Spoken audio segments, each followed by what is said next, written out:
ট্রাম্পের সতর্কবার্তার পর নিজেকে স্বাধীন রাষ্ট্র হিসেবে দাবি করেছে তাইওয়ান।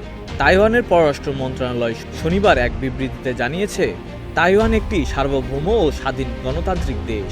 মার্কিন প্রেসিডেন্ট ডোনাল্ড ট্রাম্প গণতান্ত্রিক দ্বীপরাষ্ট্র তাইওয়ানকে আনুষ্ঠানিক স্বাধীনতা ঘোষণার বিষয়ে সতর্ক করার কয়েক ঘন্টা পর দেশটি এই ঘোষণা দেয়।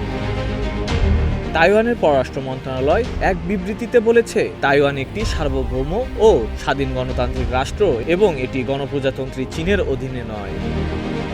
ট্রাম্প বিষয়টি নিয়ে নতুন করে ভাবছেন বলে ইঙ্গিত দেওয়ার পর মন্ত্রণালয় জোর দিয়ে বলেছে যে মার্কিন অস্ত্র বিক্রি তাইওয়ানের প্রতি ওয়াশিংটনের নিরাপত্তা প্রতিশ্রুতিরই একটি অংশ।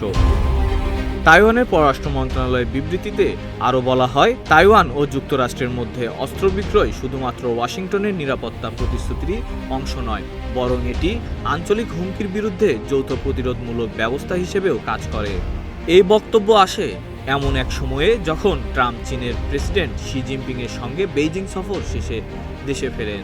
ওই সফরে শি জিনপিং ট্রাম্পকে অনুরোধ করেন যেন তিনি স্বশাসিত দ্বীপ তাইওয়ানকে সমর্থন না দেন।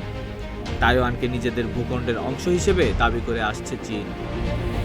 Desk report, news flash 71।